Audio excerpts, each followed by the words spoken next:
Crossover Thursday with Jeff Lloyd of Locked On Browns. Let's roll. You are Locked On Cardinals, your daily Arizona Cardinals podcast. Part of the Locked On Podcast Network, your team every day.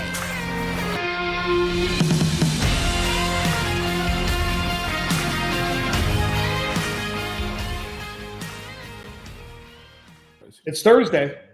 That means Crossover Thursday on the Locked On Podcast Network, your team every day. I'm Alex Clancy, Locked On Cardinals. He is John Hickman, one of the duo of Locked On Texans. And this is Crossover Thursday, Week 11 matchup with so many damn storylines up until this point with these two teams, starting with the draft and two teams with very different trajectories that weren't. It's been a mind screw for Arizona Cardinals fans watching the Houston Texans doing what they've done so far in 2023, and I'm fascinated. Y'all are mad. Yeah, well, I mean, I'm not happy about it. We'll talk about it. This episode of the Crossover Thursday is brought to you by Prize Picks, something I'm definitely not mad about. The easiest and most exciting way to play daily fantasy sports. Go to prizepicks.com/LockedOnNFL and use code all lowercase LockedOnNFL for a first deposit match up to $100. Before we get to the biggest storylines of this game, let's take a little step back here for a second. It is draft day. Where were you, everydayers? The Cardinals are on the clock. The Cardinals pick is in. And then as the image shows the Cardinals pick is in, it finally switches to the Texans. Texans move up from number 12 to draft their edge rusher of the future, Will Anderson Jr., tacking on the 33rd overall pick in 2023, as well as a first and third round pick in 2024 for the Cardinals to move back to 12. And the rest, as she calls it, is history. Now, John, before we jump into the biggest storylines of this game, I'm in the camp that was an absolutely perfectly fair trade for both teams for what they wanted out of it. Would you agree with that? Straight up and down. Yeah. Straight up and down. Yeah. And I think for Houston, what made it so perfect, we still had Cleveland's pick here in Houston. And I think as the season goes, trading you guys the Browns pick and keeping their pick is working out beautifully for Houston right now. And then you look at a player that, Will Anderson coming from Alabama, how he played in college, and then DeMeco Ryans wanting to install and, bring in a new culture. And under that coach is the swarm mentality, the swarm defense. They go hand in hand. A lot of people may look at the sack numbers and say, well, he's not panning out. However, Will Anderson is giving the Houston Texans exactly what they need at this point of his rookie career. So it worked out a perfect trade for us, a perfect trade for the Cardinals. Yeah, it's a very, very difficult to play a premium position like that or corner, interior defensive line right out the gate and be exemplary. I mean, Jalen Carter, there's some guys that have done it early on, but edge rusher is a tough position, regardless of where you come from. Now, with the Cardinals, first off, really quick, do you want to thank the Carolina Panthers at all? Do you want to take a minute and thank them for thinking that Bryce Young was the right? I don't understand how you have that much time. And sure, maybe it's the culture. I'm in the camp that if CJ Stroud, if they switched, CJ Stroud would be putting up close to these numbers in Carolina. I mean, I think it's obvious. He jumps off a page immediately, and I don't understand. Like, did you think that there was no shot to get him at 2 midway through, or was this always like they're going to choose the wrong guy, aren't they? And CJ Stroud's going to fall into their lap. So for Carolina, I thought the entire time it was Bryce Young for them. I thought that for Dave Tepper, it kind of looked like how the Adams family viewed Vince Young, several years ago, a decade and a half ago. How the previous owner for the Carolina Panthers viewed Cam Newton, who at that time was a no-brainer number 1 pick, but the owner fell in love with the player and made the call. And we've had that a couple of times throughout the NFL, but I think I want to just say, Dave Tepper, thank you. Yeah, because if not for you, Houston would be in a situation where they're still clamoring for wins. They're still looking for a way to instill their identity because of there are certain things at the NFL level I think Bryce Young just can't do right now that CJ was able to come in and do immediately. Size, the height, arm talent, all of that, right? And so for the Carolina Panthers, who come out today that they initially wanted to move up to 2 and Houston was going to move up to 1 and Chicago was going to move back, and there was a whole lot of twisters and, singing dances going on. Thank y'all, because you made the job for the Houston Texans much easier. And I also want to go a step and say, if Houston was picking that 1, CJ Stroud would still be a Houston Texan.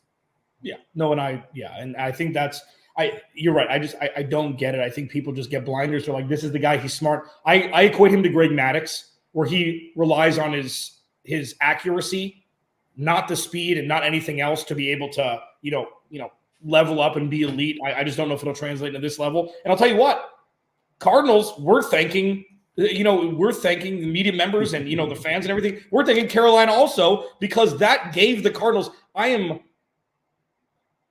find it hard to believe that it would happen the same way that it did if they weren't drafting 2 instead of 1. Now, that may not be true. Jumping up to 3 is a big jump from 12.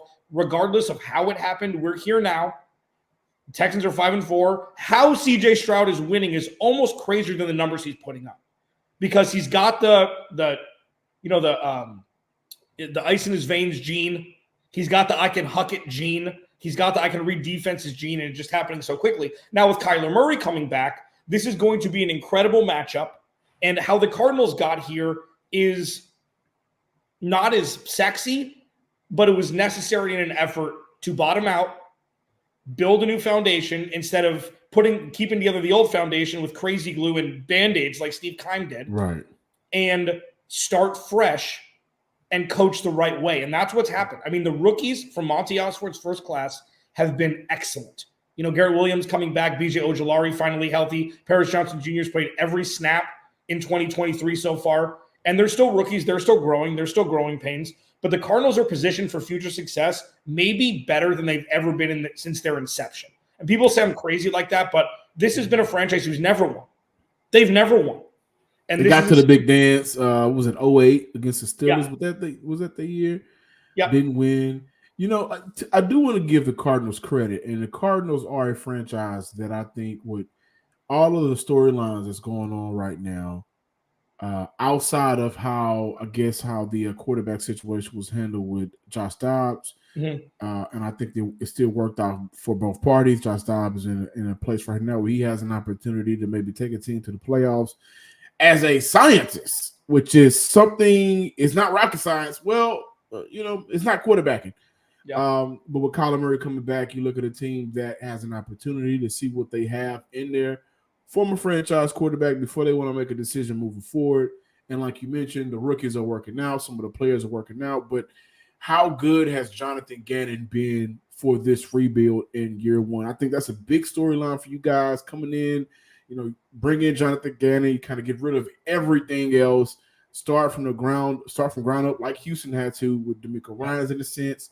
How good has Jonathan Gannon been? And how excited, to pair that question, how excited are Arizona fans to see for the next 7 weeks in the NFL, 10 weeks in the NFL, 8 weeks, whatever, to see a Jonathan Gannon defense paired with a Kyler Murray ran offense? Yeah, it's fascinating because going like with DeMeco Ryans, and you'll know this right away, sometimes with coordinators, you just know that their head coach. DeMeco Ryans looked like a head coach on the sidelines in San Francisco. It's like that guy's going to be a head coach. He's already a head coach. Jonathan Gannon did also, but people now are clouded by maybe the best quarterback we've ever seen coming back in the second half of the Super Bowl, blaming him for everything and calling it a day.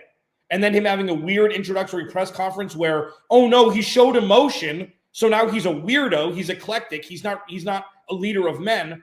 Ask Mike McDaniel if that's the case. Mike McDaniel's one of the weirdest we've ever seen from the head coaching position, and it's fantastic. What Jonathan Gannon has done is added stability. And I think he looks as much as DeMeco Ryans does a head coach, because the look is very important. He never had a deer in the headlights. He came in, and all he's done is add leadership, cohesion, no cell phone breaks, no fruit baskets that Cliff Kingsbury did. He brought in a grown-up element. He brought his linebacker coach in Nick Roush, who's 30 years old, and he brought in Drew Petzing from Cleveland. This is an adult NFL organization now. Right. When it was playing with child's play the last 4 seasons, and the last decade with Steve Keim as GM. So with this, both teams, and we're going to pivot here to key matchups in a second. Again, John and I, before we hit record, we could do 2 hours today. We can. Because, I definitely want to say, well, do you guys envision Kyler Murray telling the head coach coming off the sideline to just calm down? Like last year when Kyler was like Cliff. So it's a different feel. Yeah. And the feel, Alex, and, listeners and viewers, it does feel like, okay, maybe 2 or 3 seasons, we look at the Arizona Cardinals different. And maybe we look at Kyler Murray different because now Jonathan Gannon is a coach that, with his success and the way he carries himself, can help bring some of that maturity to Kyler Murray. And if you get a mature quarterback with his talent, you are looking at a different franchise. So we can talk all day because I was wrong, I think, about Jonathan Gannon. I thought he was kind of a weird dude, honestly, But I also was wrong about Dan Campbell in a sense, like biting kneecaps. But now you're seeing these coaches come in, and personalities aside, they are building something special. And I don't think, Arizona is getting talked about in the good light as much as they should because the feel is different. Now the wins got to get built up, and then you see how it works out in the next couple of seasons. Absolutely. And I'm going to answer the part about Kyler Murray on the other side before Ross Jackson gets mad at us. Ross, I'm sorry. It happens sometimes, bro. We're just talking. We're just creating content, man. I wish you guys could see me and Alex text messages before we even started, I'm sorry, Cody. I'm sorry. Alex Clancy, John Hickman, Locked On NFL Crossover Thursday. As we roll on here, this episode of Crossover Thursday is brought to you by DoorDash. All right. So, DoorDash. John has had a baby for 14 days. 14 days? Been alive for 14 days. And his days are busy. My days, being a single gentleman, are very busy. I don't have time for anything. I don't have time for a nap like some people do. When you have things like that and you're working long days, whether you be a new father or working 16-hour days like I do, DoorDash is something that will help unlock the easy in your life. Okay, food, it's not just pizza or burgers or whatever that get delivered all the time. There's a couple places, Julio's too, Mexican place I talk about all the time in Scottsdale. It's small. They deliver through DoorDash. Postino, nice restaurant, delivers through DoorDash. It allows you to expand your bandwidth when you're hungry and you don't want to leave your damn house. What's even better, you get a 50% off up to $10 value when you spend $15 or more on your first order when you download the DoorDash app and enter code LOCK23. Again, get 50% off up to a $10 value when you spend $15 or more on your first order when you download the DoorDash app and enter code LOCK23. Subject to change. Terms apply. Alex Clancy, Locked On Cardinals. John Hickman, Locked On Texans. Thank you for making Locked On Cardinals and Locked On Texans your respective first listens each and every day, free wherever you get your podcast and on YouTube. The Houston Texans have made the Arizona Cardinals fan base loathe good football, which is something that is difficult to wrap your head around. And we'll get into the last segment about the mind screw that I've been dealing with myself through 10 weeks of if you want the Cardinals to win this game or lose this game, because it's a double-edged sword of bad at this point because the Texans are in a playoff spot if this season were to end today. I do want to touch on your Kyler Murray thought really quickly as it pertains to Jonathan Gannon. I always said that Kyler Murray wins despite Cliff Kingsbury and not because of him. Like when Jared Goff was in LA, they'd always say Jared Goff won because of Sean McVay, not because of Sean McVay, and not winning without him. And now my new thing is having a QB1 is a lot better than having a top 3 pick. And that's what we're looking at with Kyler Murray. Kyler Murray, what he did was vintage Kyler Murray last week, 3rd and 10, Dipsy Doodle, ran 68 yards behind the line of scrimmage, and then ended up getting a first down and then throwing a 30-yard dime, underthrown a little bit to Trey McBride, which set up the win for the Cardinals last week. We're going to find out, John Hickman of Locked On Texans, who Kyler Murray is this year and next year.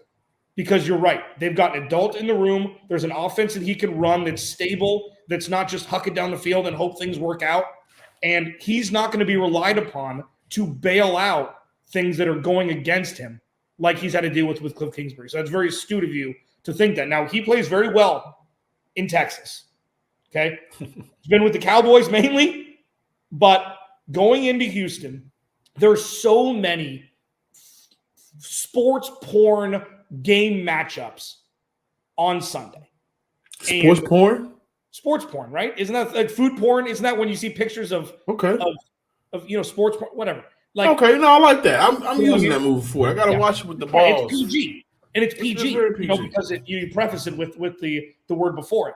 I mean, the wide receiver group from the Houston Texans is nightmare fuel at this point, out of nowhere. Now, I want to ask you about the injury report because it's as long as the declaration. It's as long as anything you've ever seen, with very big names on there like Laramie Tunsil and Nico Collins that I'm going to ask you about. But those 3 wide receivers are what's keeping me up at night going against this secondary that wasn't part of the plan in 2023 to upgrade, aside from drafting Garrett Williams, who's played very well in his first 4 games. Talk to me about this wide receiver group, namely with Tank Dell and Noah Brown, 2 guys that weren't necessarily expected to put up Madden on easy numbers like they have this year so far. I think what this wide receiver group will make this, group together so special. Everybody eats.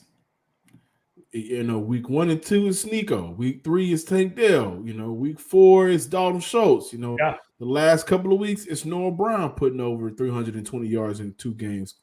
Tank Dell is also a guy that I think a lot of people look at him more so as a gadget player coming out of U of H because of his size, but he is a real NFL wide receiver in 2023.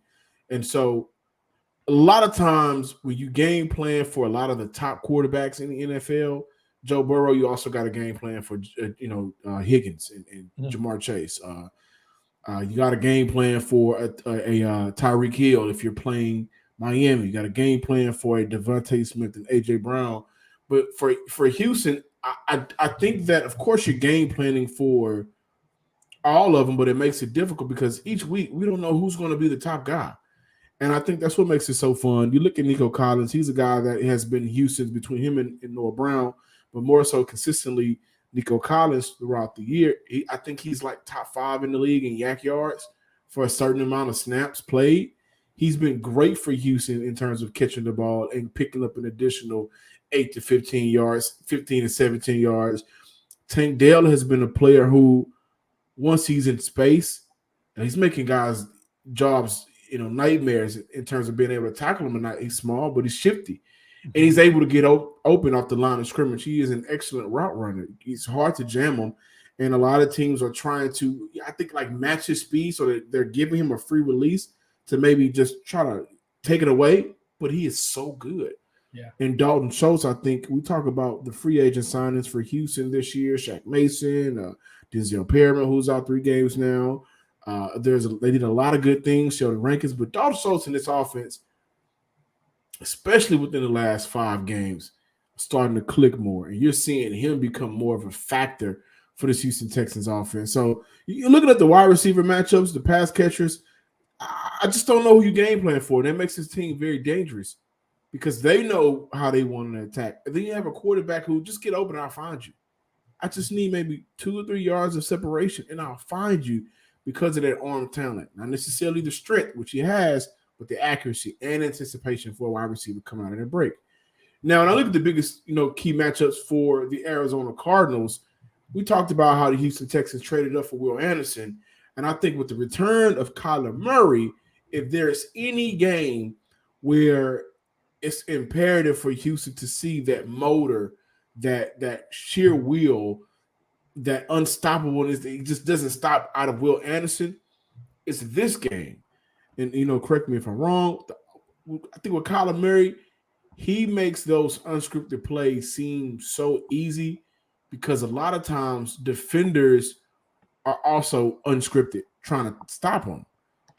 As an edge defender, I'm looking at Will Anderson, and I think to myself, he plays so disciplined. That's one of his big, attributes. And then motor just doesn't stop. And I think this is a big game for Will Anderson to finally have a sack or two against the Arizona Cardinals. Yeah. No, it's fascinating.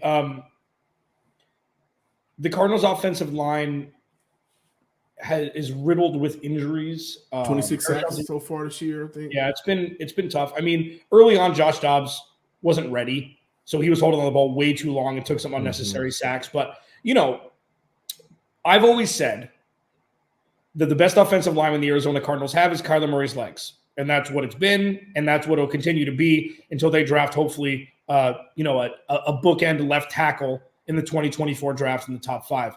But yeah, I mean, that's going to be the whole get right game thing. That's what people see on the Cardinals calendar. Now, the pass rush has gotten better for the Cardinals, and Kyler Murray's back. So it'll alleviate some stressors that were main stressors during the first 2 months of the season. So yeah, I mean, Will Anderson, this is going to be something they're going to game plan around. They've got guys. I mean, Jalen Petrie is obviously somebody that they're going to be flagging, to watch extra film on and to game plan around. But all in all, the Cardinals defense for me is, I mean, it's just the biggest weakness, right? Even with Budda Baker and Jalen Thompson back, B.J. Ojulari playing better, getting 2 sacks and 8 tackles last week in his real coming out party out of LSU as a rookie. This could be a very lopsided game, especially with CJ Stroud catching his stride. Now, let me ask you this before we pivot over to pass to victory and, light predictions, things like that. Give me, in 60 seconds or less, a weakness or two of CJ Stroud, because he's a rookie. He's played well. He threw a terrible interception, pick 6 against Cincinnati, which nobody saw. Like, oh, wait, I forgot he's a rookie. Yeah, he may make an errant throw once in a while. Give me a weakness or two that he has in his game. There isn't one. No, let me just I think if there is a weakness, it would be holding the ball too long in order to make a play down the field and under appreciating or maybe not anticipating how quickly the D-line will be able to collapse on him. Okay.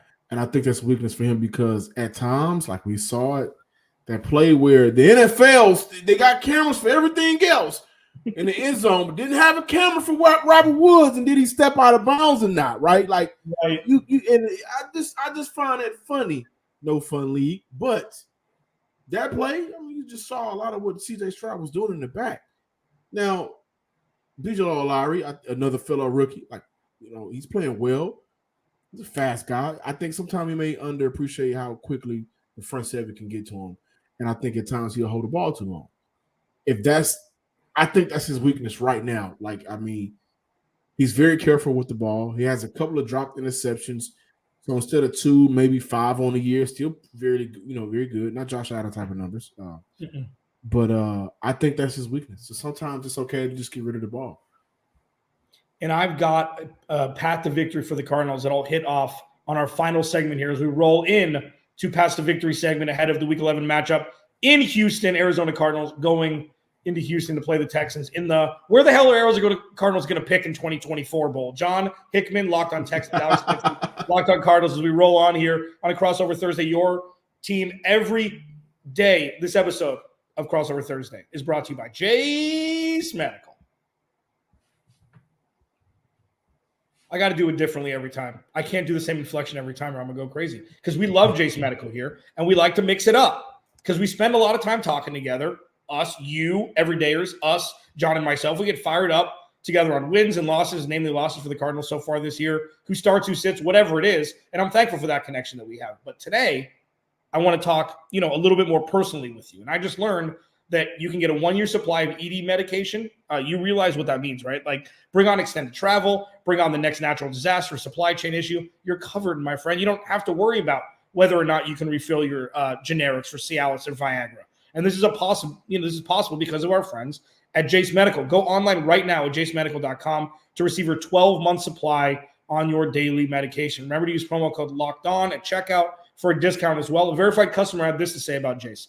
I'm thankful for this service. Supply chain issues caused me to cut pills in half to have it.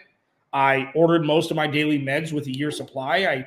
I also ordered an antibiotics kit. I feel secure now. These are good things to hear. Prices are lower than local pharmacies, and I highly recommend this for everyone. If you or someone you love would get some peace of mind by having a year's supply of any daily med, go to jacemedical.com to see if it's offered for you. Remember to use promo code LOCKEDON for $20 off your purchase. Final segment, Crossover Thursday, Week 11 edition. John Hickman, Locked On Texans. Alex Clancy, Locked On Cardinals. Thank you for making Locked On Cardinals and Locked On Texans your respective first listen each and every day, free wherever you get your podcast and on YouTube. We've got about 5 minutes here. Buda Baker and Jalen Thompson. Those are two names that are interception candidates. Someone with the skill set so good of CJ Stroud. And this is predicated upon the Arizona Cardinals pass rush getting home because, say it with me, the best friend of an inferior secondary is a good pass rush, which, alleviates stresses of having to keep in touch with Noah Brown for 3 seconds when he's, reaching the end zone before you turn your head and things like that. Buda Baker is a ball hawk. Jalen Thompson is kind of like the bodyguard over the top. He'll hit anybody regardless of size coming across the middle very, very hard. So watch out for that for the Cardinals, especially when you move to path to victory. Mine every week, and I don't apologize for this because it's the same every week, the Cardinals must win the turnover battle. They must win the turnover battle. They don't have a good enough defense for the offense to turn the ball over twice and expect to win. And if the Cardinals want to keep this game close and keep it under a 90 burger with an over-under on FanDuel, they need to not turn the ball over. And it's tough right now because Kyler Murray was kind of rusty. First couple series, looked fine after that. This is a game where he could throw 2 picks trying to do too much if the Cardinals go down 10 or 13-0 in the first quarter with the high-powered offense that the Houston Texans have shown so far this year. So turnover battle for me and get to CJ Stroud, make the rookie make mistakes. Those are my 2 biggest paths to victory for the Cardinals as they've kind of shortened the gap on not being able to win games and being able to win games with Kyler Murray back. You know what? Kyler's coming back home. He's a Texas kid. One of I will go as far as to say the best high school quarterback in Texas history. And Texas has Vince Young, Colt McCoy. Texas has some of the best quarterbacks, in high school history, period. Mm-hmm. But I think the keys for victory for Houston is you gotta contain that little. You have to play discipline. When you play Kyler Murray, discipline is key for defense, right? And I'm talking about for D tackles, they don't spin move out of your gap assignment, right? For edge rushes, don't try to cheat in. Right? Don't do that because Kyler will see that, and you may not get him on first down to open up the game. But in that third quarter, when you do it again on 3rd and 7, he knows what you're doing. He's always watching, and he's going to take advantage of it. So I think just playing discipline, contain him, and when you keep him contained, if he rushes up those gaps, Sheldon Rankins, Malik Collins, Dylan Horton, who's been playing some D tackle, the D tackles have to be ready and prepared. And like you said, it's about turnover battles. Get a couple of turnovers, make this game a little bit difficult, get after the quarterback. The offensive line has been struggling a little bit throughout the year. Make his homecoming just sucky, right? Just make it bad for him by doing the things that makes winning for Arizona Kyler Murray difficult. And again, I think honestly, all jokes aside, that just comes down to playing discipline and containing Kyler Murray. You want the hard-hitting stuff of making it sucky. You go to Locked On Texans. Make it sucky. That's the stuff. Make it sucky. Making it sucky for Kyler Murray. You want to make it sucky, or you want sports porn? Go to Arizona. The Locked On Cardinals. I mean, I guess touche. Kyler. So the thing about Kyler Murray is he is a game plan blower upper. How about I'll do it with you. Let's just start talking like we're 6 years old. Kyler Murray can blow up a game plan within 2 series. And the beauty of Drew Petzing's offense, before we get out of here, there's something that could, strike a little fear into Texans fans and the defense of the Texans is it's an adult offense where it's predicated upon the run. The Cardinals signed Michael Carter off waivers from the Jets, which I think is going to be a very sneaky signing. They need somebody who's competent at this level. It's not his fault that Javonte Williams stole the show, even though he and Javonte Williams were 1 and 2 pretty much in North Carolina with Sam Howell hucking the rock in college, not 4 years ago, with James Conner, old reliable, and then the play action is where Kyler Murray is going to kill you. If Drew Petzing's system, the scripted plays up front that have paid off huge dividends, not necessarily with points, but proof of concept, as I've called it all year, that could be where the Cardinals can strike. They'll need to strike early and often in an effort to hold up against this now high-powered offense of the Houston Texans. John, dude, this is awesome. I don't want to get – we have 1 minute left. At John_Hickman12 on Twitter. Follow his co-host Cody Davis, who's incredible as well. I wish he was here. At Clancy's Corner for me, Alex Clancy, Locked on Cardinals. John Hickman, Locked on Texans. Crossover Thursday, Week 11 edition. We will talk to you on our respective podcast tomorrow. Respect the Cardinals' run game. They average a decent, good yards per pop. Like you said, that's a good key to victory. Houston has to limit that. Wish they'd been able to do so this year. And scene.